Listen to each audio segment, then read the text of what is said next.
Recording. Excellent. Welcome, everyone. Thank you for joining us tonight for Defending the Early Years webinar with Susan Linn. My name is Denisha Jones, and I have the pleasure of serving as the Executive Director of Defending the Early Years. And I'm super excited to talk with Susan today about her new book, Who's Raising the Kids? Big Tech, Big Business, and the Lives of Children. So I'm going to briefly introduce Susan by reading a little bit of her bio, which I'll also share in the link so you can learn more. I will also put a link to the book in the chat, and also other information throughout tonight's webinar. I'll drop links in the chat. We will save time at the end for questions. So if you have any questions, please use the Q&A function. You can go in there, type a question. I will go through them and start pulling questions. We do have the chat on, so you can communicate with each other and with us in the chat, and I will do my best to monitor that as well too. And as I mentioned, we are recording this, and we will send out the recording to everyone who registered, and it'll go out in our December newsletter. Susan Linn is an author, psychologist, and award-winning ventriloquist, a world-renowned expert on creative play and the impact of media and commercial marketing on children. Her book, Consuming Kids, has been praised in publications as diverse as the Wall Street Journal and Mother Jones, and helped launch the movement to reclaim childhood from corporate marketers. The Boston Globe called her book The Case for Make-Believe, a wonderful look at how play can heal children. Her work has been featured on Good Morning America, Today, 60 Minutes, Dateline, The Colbert Report, and the acclaimed Documentary Corporation. So I had the pleasure of working with Susan in her role as a ventriloquist with Audrey, and it was amazing. And she's been a friend of DEY and on the advisory board for many years. So I'm really delighted. She sent us the book and said, hey, let's talk about it. And then I got into reading it. And other than thinking, yes, my teenagers, I sold their soul to the Instagram devil, I was really excited about how I can use this information with them, because given their age, I'm just going to talk to them about it, right? Like I do try and tell them, like, look at all your screen time and what's going on and how do you feel about that? And then think about what I might do differently with younger children. I was just really excited to get into this. So welcome, Susan. Thank you so much for joining us. Denisha, it's always a pleasure to talk with you. Thank you. So I want, you've been studying the impact of commercialism, marketing, and now tech on children's development for a long time. Can you tell us a bit about the inspiration for this book and how it differs or extends from your previous books, Consuming Kids and The Case for Make-Believe? Well, The Case for Make-Believe and Consuming Kids were published, a decade ago or more. And a lot of things have changed since then. Those books were written before the explosion of the new technologies, and also before of Citizens United, which, the Supreme Court decision that allowed corporations to donate huge amounts, unlimited amounts of money to candidates. So, society has changed, technology has changed. What hasn't changed are children's developmental needs. And the impact of big tech and big business on children today is even more powerful than it was, a few years ago. Absolutely. And more harmful. And more harmful. I mean, they found ways to advance all of the things that are making us addicted, and they're doing very good at it, and they're excited about it, and they want to roll this stuff out. And so, yeah, I always say I'm very thankful that I grew up before social media, before the internet, before the email. I do feel that I use it a lot, but I couldn't imagine if it was something that I didn't know. There was a time where it didn't exist, right? There was a time where it wasn't around. And so now that's not these generations, that's not their experience, right? They grow up from birth being tied to this stuff. Right. And that's why it's so important for people who work with parents, for the government, and for parents themselves to really be mindful and purposeful about how children are introduced to technology and whether and when they're introduced. And basically, in terms of DEY's population, the early years, there's not a lot really that kids can gain from an immersion in the new technologies. I mean, the one exception to that might be video chatting with adults who are far away and who love them. But other than that, what they really need is a grounding in what the tech industry calls in real life. Yeah, absolutely. And I think it's hard, I see it with my young nieces and nephews, and I think there's this belief that, oh, it's making them smarter. I love the video series. I'm blanking on the name now, but there's this cute video series with this cute little black girl cartoon, and she's singing and dancing and doing the ABCs. I get it. It's beautiful, but I'm also like, she doesn't need to be, it doesn't make her smarter. It actually just makes her more trained on her eye to be on the screen, right? And so helping young parents recognize that, right? It doesn't mean smarter, it just means earlier addicted, earlier Gracie's Corner. That's the one. And I'm Right. no shade to Gracie. It's a great representation of Black girls in cartoons and media. And I've watched enough of the videos to know they're super cute. But again, at what age, right? Not necessarily a toddler, not necessarily an infant, right? I would want to hold off on that a little bit longer. Right. I mean, really, I think it's around 3 when kids can follow a storyline that they might really start being able to benefit from good stories, or stories like the ones that you just described. And, it's not that I'm anti media. I mean, I worked with Fred Rogers. I was on Mr. Rogers' Neighborhood. As you know, I mean, you and I created video, programs to help kids cope with all sorts of things. It has a lot of potential, but the business model of the tech and media industries is just so destructive. Yeah, yeah. Well, let's talk about that. So, in Who's Raising the Kids, you outline many of the marketing and consumerism issues that are problematic, such as branding and commercialism, materialism, rewards, and bias in search engines and toy manufacturing. It's a lot of important information, but could you kind of summarize from your understanding why these things threaten optimal child development?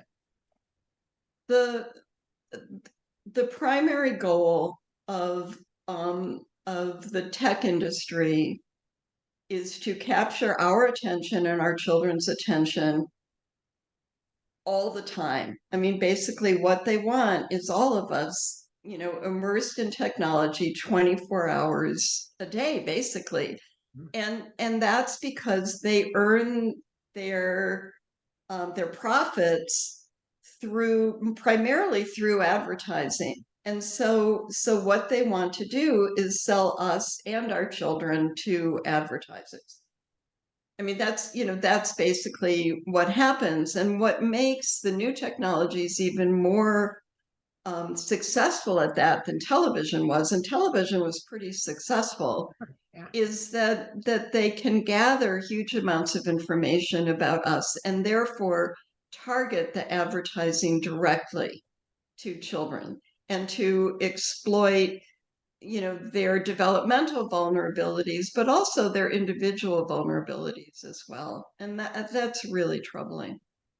Yeah, I mean, when you think about it, TV, to get on TV was to almost be famous, right? Like TV back in the day, right? You couldn't really, and commercials were so expensive that not anybody can have a commercial, but social media took all that away. Anybody can make a TikTok video and that thing can go viral and you can feel like you're famous, Instagram famous, TikTok famous, right? And so, I had this conversation with my son. He's like, no, really, mom, people are out here making money on TikTok. I said, I know, I totally get what an influence are. I said, there are more people who want to do that than are people who actually do it. So let's get the backup plan, right? Just in case everybody wants to do. And yeah, you could maybe have breakthrough success. I don't know, right?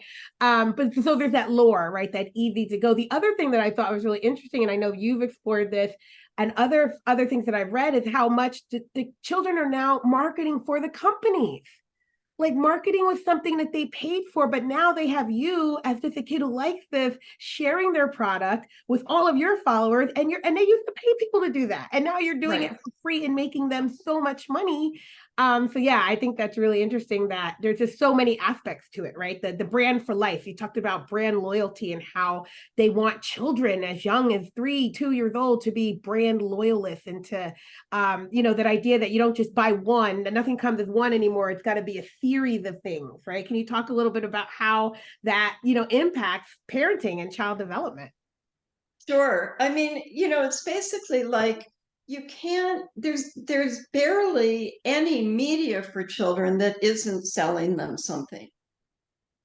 and even on public television, because we don't fund it adequately, the characters are used to sell kids stuff. So, so that's a problem. But also, what happens with children's toys, first of all, most of them or many of them are linked to media characters, and kids play less creatively with toys that are linked to media.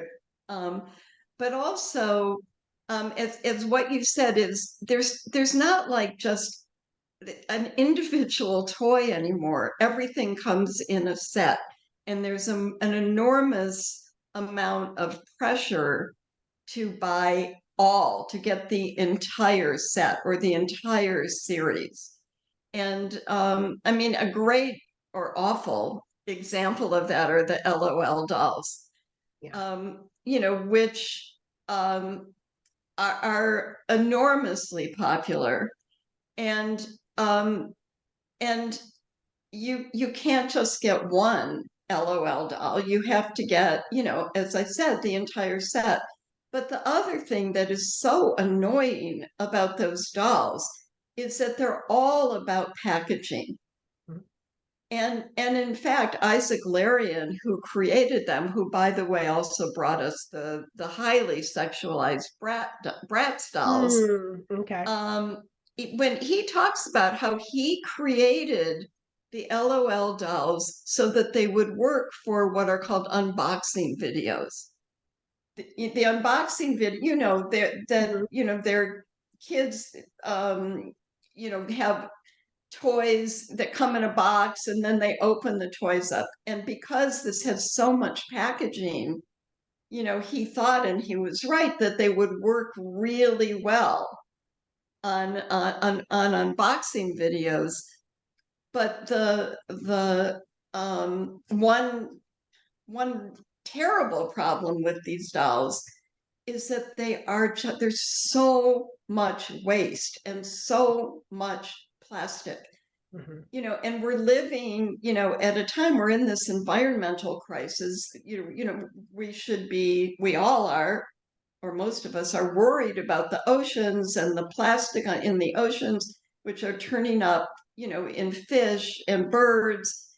And so, here are these dolls. We're training kids to desperately want these dolls that, are basically, contributing to destroying the environment. And I just thought it was so ironic. And I write about this in Who's Raising the Kids a couple of years ago. Do you remember there was the big climate march that kids organized? It was a climate day all over the world. It was one of the biggest protests ever. And then just a couple of weeks later, the American toy industry named the LOL dolls the toy of the year. And that kind of summarizes it. They were best selling, but as a toy goes, they're not particularly interesting as toys themselves. And I mean, as the saying goes, the best toys are 90% child and only 10% toy, right? The best toys can be used lots of different ways. The best toys basically lie there until somebody picks them up and does something with them. Yeah, a box, a pot, a pan, right? All of those great things. Yeah, as I mentioned earlier, I was talking to Adam Sanchez, who is the managing editor of Rethinking Schools, and I saw his post about your book, and I, shared him the link about this, and I said, and we ran it, we saw each other this past week, and I said, he said, oh, I got a story about those LOL dolls, and it was really just he got them. He was trying not to get it, but his daughter kept seeing them and kind of wanted one, but then they opened it up without her, thankfully. And yes, the waste was just a big problem. But the marketing on it, like it had accessories and things for products on it that felt really, and then the whole get more than one, but you don't know which one you're going to get. So you can actually buy another one and get the same one. There's no guarantee that they're sending you a new one. And so this is like trial and error of trying to, and then, yeah, I think it was poor. Like, do we want to go down this road? Like, because And you have to really think right, about it. right, and that's another problem with the LOL dolls and other toys or what are sold in video games are loot boxes where you don't know what you're getting. Mhm. And it could be fantastic, it could be nothing, you don't know, but what that's doing is encouraging and glamorizing gambling Yeah, right. Let's for like roll the kids. dice. Let's see what we get. Yeah. In the United States, we don't seem to be particularly concerned about gambling when it comes to children. Mm, But I was in Australia, and that's actually something that the Australian government is concerned about.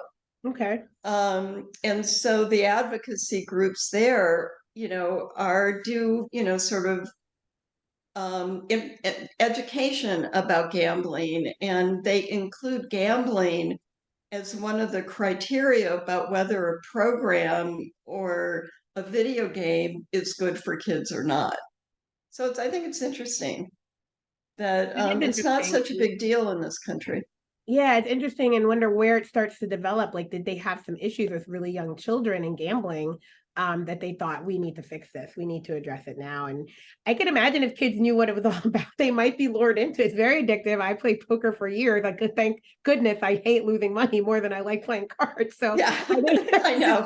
I loved winning, but I couldn't win enough to lose that much. Like I just had to draw the line somewhere. But I had friends who were very much the opposite, and they will risk it all to win that big thing. So I could imagine if grown people can feel that kind of pull, right? And it's a chemical thing. That's what it's being done to. I can imagine if little children find out that they also could be very pulled to it and Yeah, want. all those little squirts of dopamine. Yeah, exactly. So, a few chapters explore the connection between technology, branding, and schools and learning. And this is something I feel really passionately about because my recently adopted teenagers are in school, which is all done on a Google Chromebook. Now, man, they managed to still have a lot of worksheets. So my son just took out a yellow folder about this high with all of Marking Period 1 worksheets and threw them on the counter. He's like, "Mom, I'm not carrying these around anymore." But he has a Google, they both have Google Chromebooks, and all of their work is on Chromebook. And my daughter brought home her first physical book to read, The Lord of the Flies. And she's a year and a half, a year. She did a half a year last year, and now we're almost halfway through the second year, and that's it. That's the only. But everything, she has the book, but there's also I've seen on the website on the Google Classroom the PDF copies of both of the story in English and Spanish. Now I read PDFs, I get it, I totally understand it. I love reading on my Kindle, my iPad, but I don't think I would have loved books as much as I do if I didn't actually get them in English class and other classes, right? So there's this lack of book. They're on tech all day at school, and then they come home and they do their homework on tech, and then they want to go sit in their rooms and be on their phones and their devices. Granted, there are a lot of websites blocked on their school computers, which I find good, and I find troubling when it's for their homework and they can't get on it. But at least they're trying to block things out. But it's just a constant all day from 6:45 in the morning until 8 p.m., they are on technology, not just because they're on their personal device, but because school is done that way too. I'm new to this district, so I don't know if this just started from COVID, but I get the sense that it didn't, right? That it's been going on. So that's just one aspect of it. But in your opinion, why should parents be concerned with the explosion of e-learning and the growth of technology in schools? Actually, there are lots of reasons, and one of them is that the purpose of companies donating iPads or Chromebooks, Mhm, or encouraging schools to use Google as the platform. That's all about branding, mhm, and it's about lifetime brand loyalty. mhm. And that's people in the tech industry say, if you get a kid on your platform when they're young, they'll use that platform forever. And so that's really the reason why all of this stuff is donated in schools. And also there's this idea that technology is so exciting, and it's new and it's interesting and all of that, so it must be good. Mhm. But so much of it is doesn't take into account child development or what children really need. This is, it's concerning for older kids. It's especially concerning for younger kids as Absolutely. well. I mean, because younger kids need to explore the world with all of their senses. They learn by interacting with the world and by trying things out. And the idea that basically these little kids are just sitting in front of a screen, swiping and tapping Yeah. and watching and not doing much else. I mean, that's not really how kids learn. And when you And think younger, I don't know what age group this starts with. I know it starts in middle school and high it school. I starts don't with know babies. with, yeah, I don't know for my district per se, if the elementary, I but see. when you think about schools using, going to this Google Classroom space, this Chromebook space where all the kids, are we thinking like middle school, high school, okay, but definitely not elementary school? I would hope. I don't know, but it would break my heart if they were just. But I can imagine it starts at probably second or third grade. Like I don't think they're going to let them wait that. It can start in You kindergarten. can start in kindergarten with the Yeah, tablet. because they They give go to the iPads. iPads and they use the iPads, and then that gets Right, them going. right. Yeah, And the other thing, I mean, one huge problem with the Google technologies is that they collect information from kids. yeah. So basically they learn a lot about those kids. There's no guarantee that they're not selling that information to third parties or sharing them with third party vendors who then have all of this information, which can be used for targeted advertising, which is more powerful than just regular advertising. Yeah, yeah, I'm seeing notes in the chat that it does start in preschool. Many state-funded preschool programs have a technology component in their Right, curriculum. I know right. friends who run private preschool programs who get dinged sometimes by, people who do the licensing and evaluation because they don't have any technology. Or even when, say, my students at the college were going to do their field work at the school, and one of the standards for licensing teachers might say their use of technology, and the teacher's like, we don't use technology. I couldn't let them only complete their experience in that classroom because they can't Mm-hmm. meet this state standard to get their teaching license if the teacher they're working with doesn't use technology. But you're in a pre-K4 classroom. What do you need technology for? You don't. Or we had to think about other technologies, not just computers, right? But they don't want to see that, right? They want to see that you're using a smart board and Promethean board, you're doing all of that.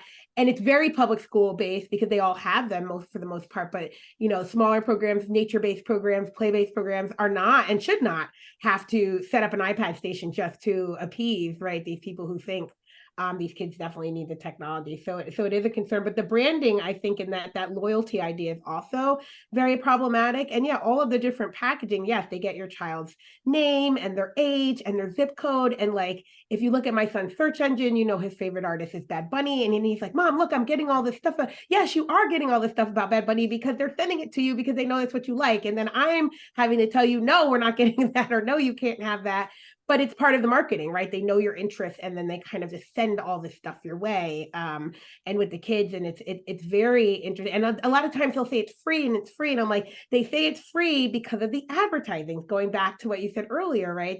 They market these things as free, but then you're being inundated with ads because that's how they make their money. And the ads are enticing and they're hard to resist. Mm-hmm. And making plans to spend your birthday dollars this way. And there are also, a lot of so-called educational apps for kids are what are called freemiums, which means they're supposed to be, they're advertised as free. I write about Prodigy, which is Yes. this awful math program, Mm. that's used in tons of schools. Yeah. It starts out as free, but kids are bombarded with ads saying, you need to upgrade to premium, you Yeah. know, and parents are told the kids will do better with the premium one, which costs money. And now that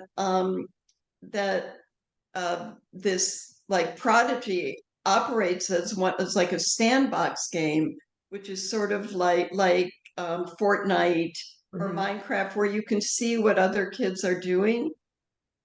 You can tell whose parents paid for the upgrade and whose parents didn't. Yeah. Because, with Prodigy, the kids whose parents paid for the upgrade can fly while, literally the other kids are trudging along on the ground. Yeah.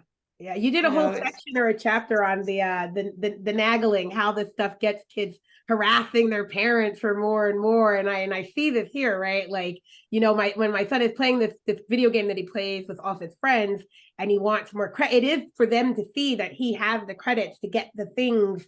Like, I really feel like all this money, I don't know for sure that it goes to wardrobe outfits, which is really upsetting. I don't even think it makes you play the game better, it just makes you look but right. everyone can see what he looks like. So he very much wants to look the part and will use all of his money on that, right? He made me a promise that starting January 1st, no more money to free. He's seen now where it goes through on his own debit card, and he's annoyed that he has no money for anything else. So he promises, we'll see. Oh, But good. it Yeah. hooks you in, and then that's a big social class issue, right? Like, you don't have the money, you want to play the game and feeling some kind of way, and you're always haggling your parents and making them feel some kind of way. And then next thing you know, this game's getting 22 of your hard-earned dollars, right? And then it gets Right. more because once you do it once, they're going to want it every time, right? It's that Yeah, cycle. and there have been, media stories about kids spending thousands and thousands of dollars. I wouldn't be surprised, Susan, if since we've been home over the year, if it's I Sure. looking because it was really, it's like $22 a week, but that adds up. I It's know. just I like know. I felt so bad. I was like, I can't actually go back and do the math because I'm sure it'll just break my heart. But yeah, it's definitely an issue. So thinking about other social issues, when people talk about race and technology, we typically hear about this digital divide, which claims that kids of color are on the losing end of technology, and that it's a justification for giving them more screen time, right, so that they can play catch up. But in the book, you talk about bias in technology as a real concern. Can you tell us more about how bias shows up in technology? Yeah. So Faya Nobel, wrote about algorithms of oppression and Mm, wrote about Google search and how incredibly racist Google search was. I mean, she had the experience of of searching for Black girls, just putting in Black girls and then getting basically prostitutes mhm, and which is not what happened when she put in white girls. mhm, So I have a chapter about racism in the book, um, and as I was writing it, I had bought an Echo Dot, which is the way that kids can reach Amazon. mhm, I mean, Amazon Kids, and I bought it just because if I was going to write about it, I figure I need to know what it did. mhm, And I woke up one morning and I thought, Alexa is a search engine. And so I'm going to see what Alexa has to say about African American girls or mhm, African American boys. So I went down to my kitchen and said to the little Echo Dot, I said, Alexa, what are African American girls? And it said, African American girls are the fastest growing segment of the juvenile justice system. I nearly fell off my chair. mhm, And I couldn't believe it. So I asked again, and that's what it said. And then I said, well, Alexa, what are African American boys? And it was a little garbled, but it said there are boys, and many of them are African American, and they have trouble with learning and with reading. So basically, Alexa was telling the child I was pretending to be that African American children are either bad or stupid. mhm. Yeah. And what happened, with that is that Time magazine published a segment that from my book and that particular segment, but they decided that they needed to let Amazon know about it. And so they did. And usually what happens is that companies get 24 hours to respond. Amazon didn't respond. Mm, And so, but what Time said was, okay, we need more time. We know people at Amazon. We're going to go to them directly. And the publisher and I waited for a week for them to get back to us. And finally they did. And, Amazon said, well, our products are good for kids, and, we fix this error as we will fix, everything. And they did fix it. I mean, Okay. Alexa doesn't say those things anymore, but what I realized is what they did is give Amazon time to fix it. So by the time the article came out, that's not what people were finding on Alexa. Oh, it's interesting. And so if somebody doesn't have, if somebody doesn't discover that Amazon Echo says something really bad and they don't have an access to New York Times, it's not going to get fixed by Amazon. Like, No, it yeah. isn't. It's not going to get fixed, and that's one of the huge problems with what's called big data, Mm-hmm. which is how search engines work. I mean, just huge, unbelievably huge data samples. We live in a racist culture, Mm-hmm. and so the data is inherently racist. Yeah. And so, unless companies know how to block that, or how to sort through the big data to get rid of possible racist responses, Mm-hmm. that's what's going to come up. Yeah. And you're right. I mean, basically, unless somebody finds it and fixes it, or makes a big stink. Mm-hmm.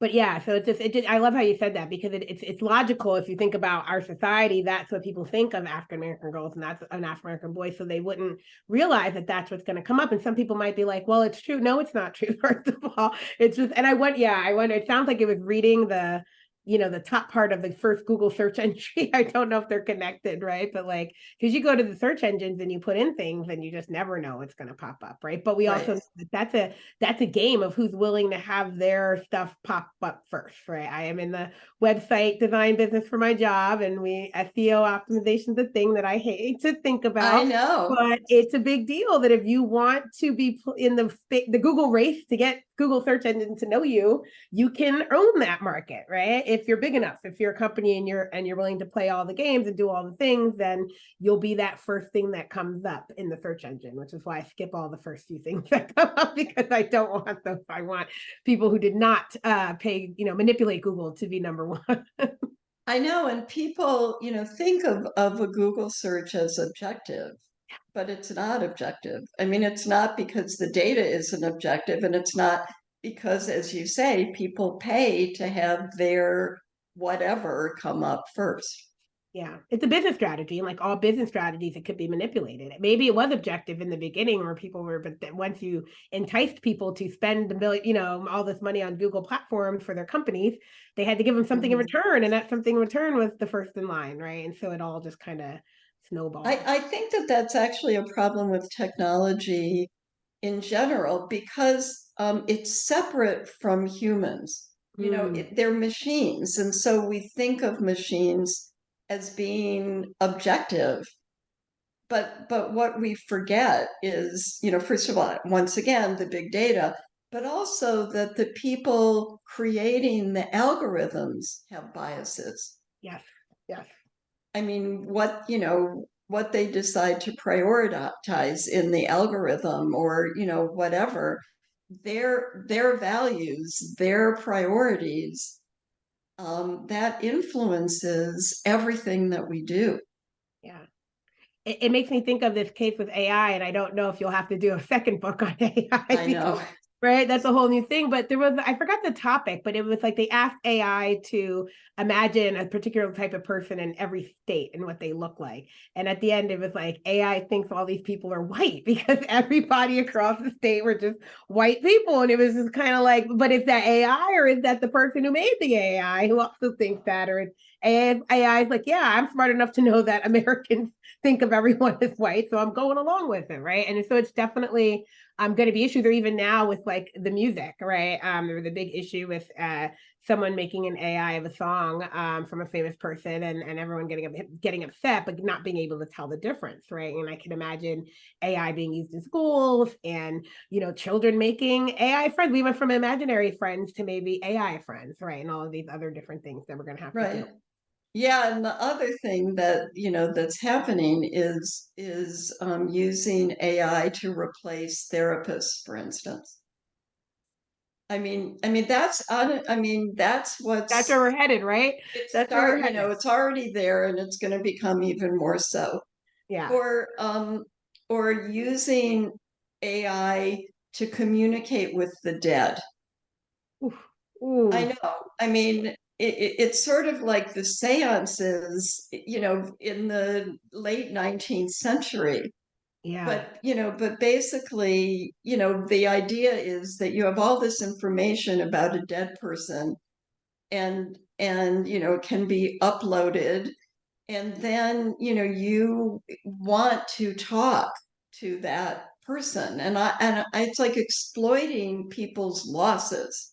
Yeah. And Def- so like the like one marketing technique that a company used is there's this woman whose child died, and she really felt that she needed to apologize to the child. Mm. So through this company, she went into the metaverse and met an avatar of the child and apologized to the child, and the child accepted her apology. I Wow. mean, that's so, first of all, it's creepy, Yeah. but Yeah. also the implications of that are just so disturbing about Yeah. what's important. Is truth important, or is just feeling good Yeah. important?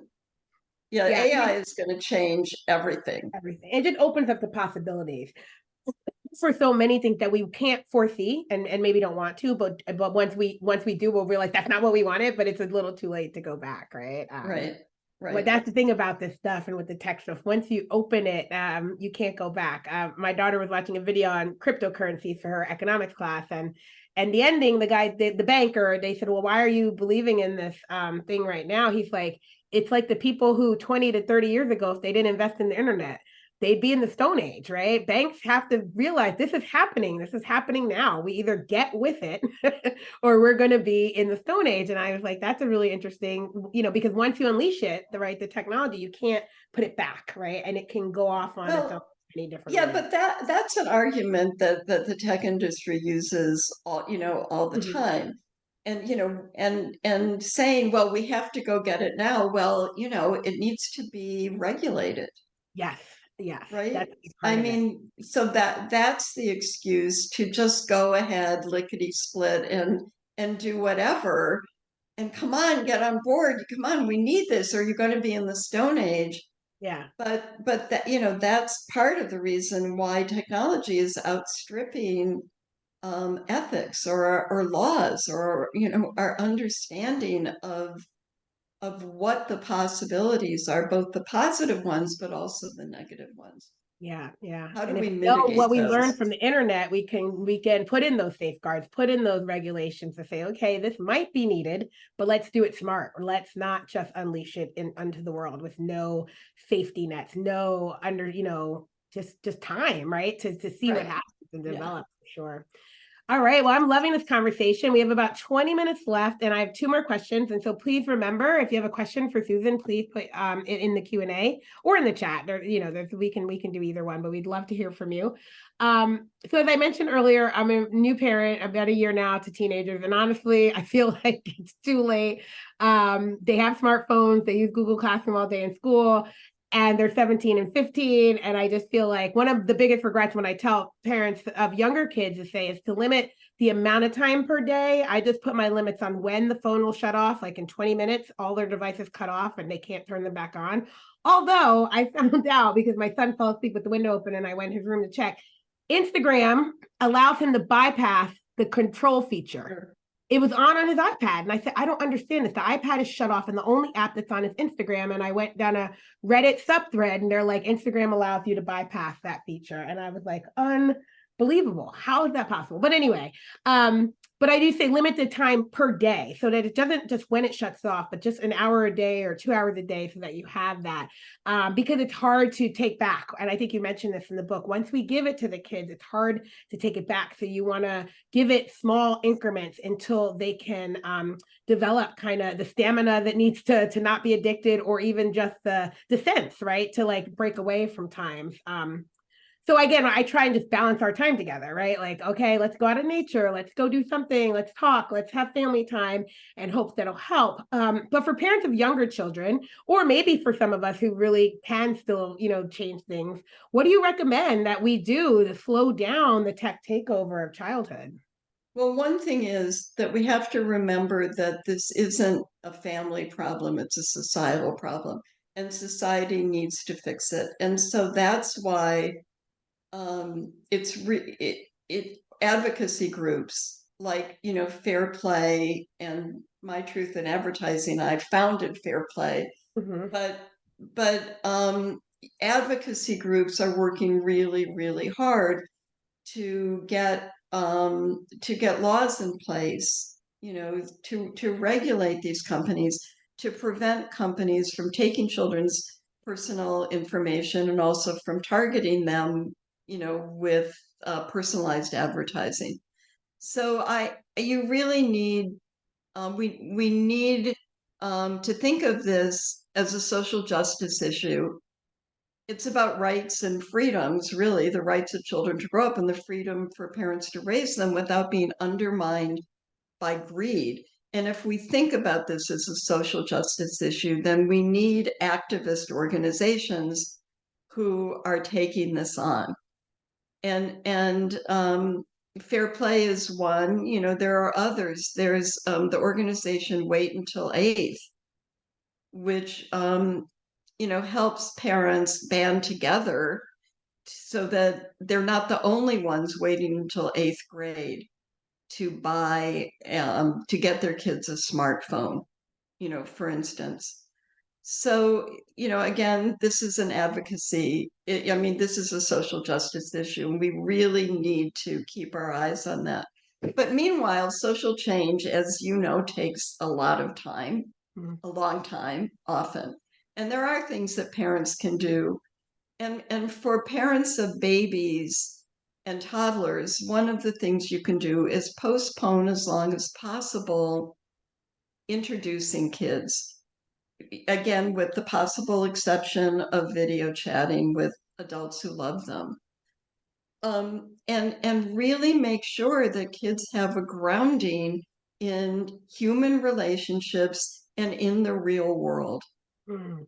And because if they don't have any memory of getting joy from that, then of course they're just going to be immersed in screens. So I think that's really important. But for older kids, one thing that families can do is carve out times when no technology is allowed, either for kids or grown-ups. Mm. Family meals. I Yeah. mean, family meals are important anyway. It's how kids learn to converse. It's often how kids learn about the family history, things like that. So make sure that phones and television or whatever aren't allowed at your family meals, even when you're going out to restaurants. Because often, I go to restaurants now and see whole families, just on their phones, not Mhm. talking to each other. So that's one thing that parents can do. Also, parents need to watch their own phone use. And one of, first, we are, our kids' first teachers.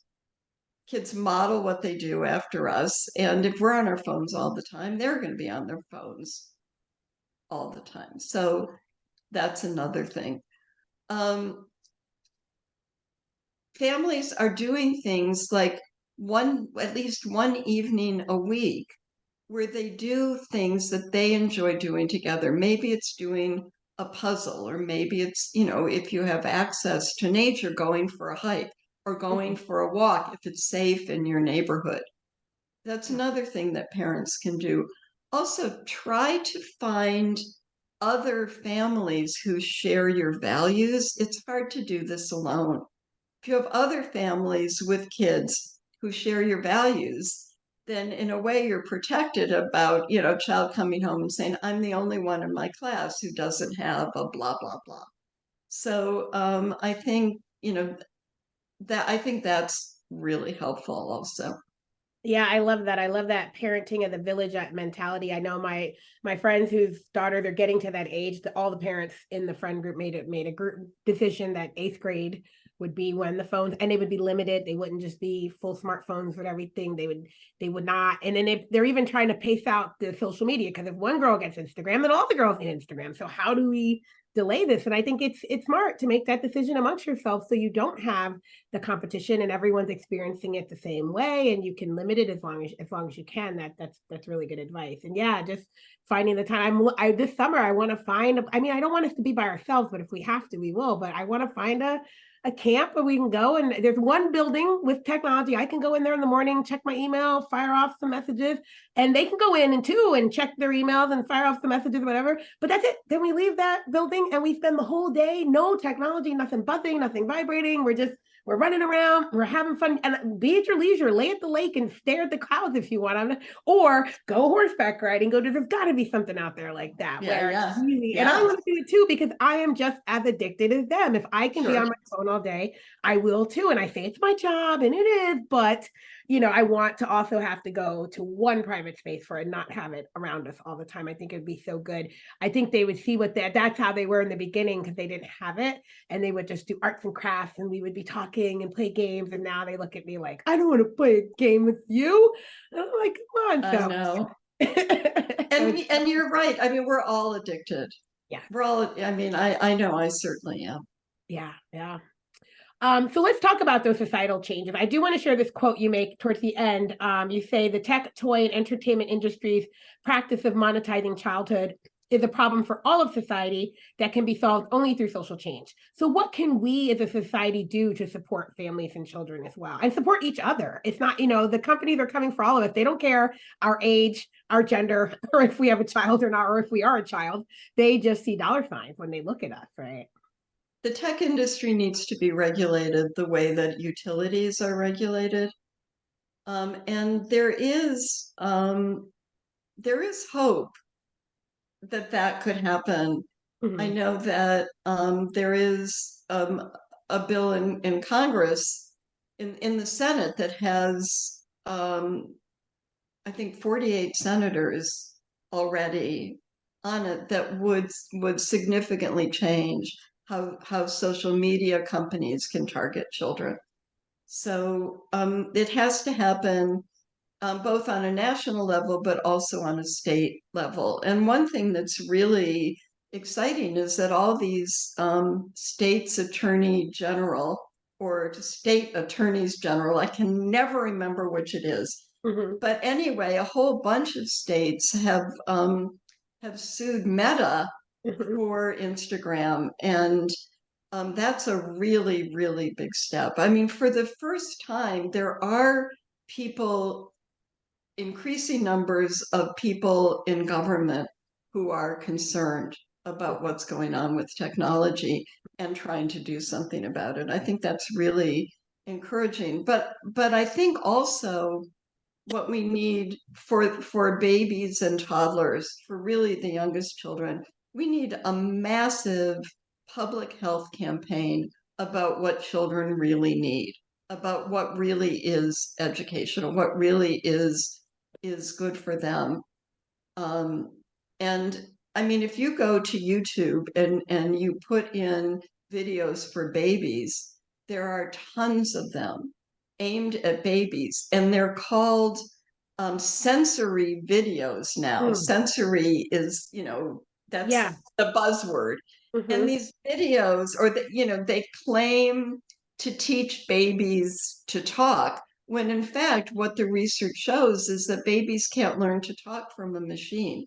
Mm-mm. They can only learn in relationship to a person.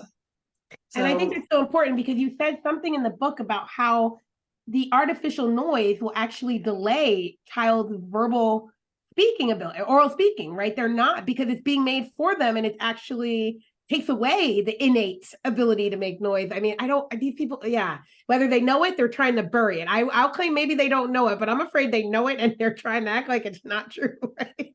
Yeah, I know. I mean, it may seem naive of me to think that a public health campaign would help, but Mhm. parents, they're not getting honest information. They're getting information from the tech companies. Yeah, yeah.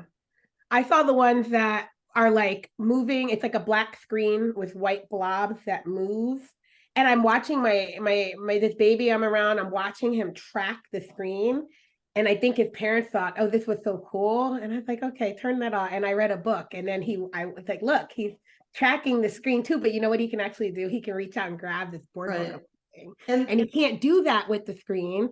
And that is more important at this age. He can track things you put in front of him, but it doesn't have to be a TV, right? Because that's limiting what his understanding of the physical world too, right? Like that when he reached right, out and grabbed that hard book, that was a lot of neuron firing there in the connection that there's noise coming out of my mouth, there's pictures in front of me, and I can physically touch something, right? That's he wouldn't have gotten right. just looking at the screen. And also what the research is showing that a lot of screen use under the age for kids under the age of 2 Mhm. is causing brain changes in areas of the brain that where that deal with executive function and self-regulation. Yeah. And also there's behavioral research showing that kids with a lot of screen time when they're very young have problems with executive function or of self-regulation. Those are two of the most important skills. Yes. I mean, aside from empathy and being able to love and all that, but certainly for success in schools, those skills are so critical. And it's so awful that these parents are buying into videos and games, digital games that claim to be promoting children's education when really they're hindering their development. Yeah, and that's kind of around the question. One of the questions that Krista had, I hope you don't mind me sharing your name. Hi, Krista. Thanks for joining us. She said, what do you say to parents who are bombarded with messaging that educational apps are good for toddlers and preschools? We tell them to limit screen time, and they respond, oh, I only let them use the educational apps. Every child I see out running errands or at dinner with parents, they're always handed the phone or tablet, which you mentioned. And so, yeah, I think the public campaign is important because parents need to know. Now, I get both sides of it, right? Like I was just having dinner the other night with friends. They brought their two kids who were, one was in fourth grade and the other was in seventh. So, and they never do this, of course, but they were with us. So they gave them each a phone so they would, be entertained. And it's something you do once in a while. You're trying to catch up. You only got a little time before this 10-year-old's ready to go and she's ruining, she's ending the evening early for everyone. So, I totally get it. But then you see it all the time, right? You see it happening more and more. I was a waitress for a long time and I could get kids with parents out of there super fast because I knew when the kids were going to start and I like, Yeah. get out. And then they started handing them a tablet. I'm like, oh, I can't turn this table to Right, right. because they're going to stay for an extra 40 minutes now, right? So I get it. Like there are times when, yes, you need to do something. You're just going to put the kid down, put something in front of them to keep them quiet. Hopefully it doesn't have any ads, right? I totally get the urge, but it's the balance, right? Or thinking I'm doing this because it's helping you get smarter. That's different. If you're doing it in a time crunch as like an electronic nanny, that's one thing. But if you're doing it because you think it's helping them, like how do we talk to parents about that? The other thing is that you know one like for a toddler or even a baby to watch one video for 10 minutes or 5 minutes, that's not going to harm the baby. Mm-hmm. But the problem is that once you start, it's really hard to stop. And it's Yeah. hard to keep it, just at one video or one day where you do it. It's so compelling and it's so powerful and it's so addictive Yeah. for children and for adults. Yeah. Yeah. So I think we definitely have to dispel the idea that it's helping them learn. It's nothing that they can't learn in due course in due time later when their minds are ready for it. But in fact, it's actually taking away so many learning opportunities. In the book, you talk about, child development, and you mentioned Defending the Early Years, president of the board and co-founder, Nancy Carlson Page, and her work. A Young Children in the Digital Age, a Parent's Guide, which we'll share a link to as well. But it's understanding child development and understanding that all of these things are going to happen naturally, and this tech really interferes with that natural child development. Right. Yeah. And that's why I think it can't just be individuals telling parents. It really needs to be a whole public health campaign. Absolutely. I will say, I remember going to a panel by Diane Levin, our other co-founder, at an NACI conference, and she talked about how all the synapses, all the things that happen when a child physically interacts with a three-dimensional toy, and how none of that happens when it's on a computer. I mean, she took us through like the novelty of turning it this way. Okay, the brain's firing this way, this is happening, and then going this way, and then doing this way, and then opening up. But when you're sitting there and the thing makes the sound and moves for you, that's gone. Right. All you're doing is touching a button, but all of these other, you're missing this opportunity. So I want parents to know, actually, the toys with the limited use, with the specialty design that's marketed to a brand, they take away all of the learning that could be happening on their own, right? And so I want people to be aware of that. I will say the last question was more of a comment, but it said, in early childhood classrooms, there's abundance of very bad software that the children use. The programs are fast. There's no mediation between the teacher and child, and development is inappropriate. So some early childhood organizations sponsor these companies like Hatch. This is a real problem that I think should be addressed. And I agree. I remember going in, I'm doing an observation. Actually, I was doing professional development for early childhood teachers around literacy development.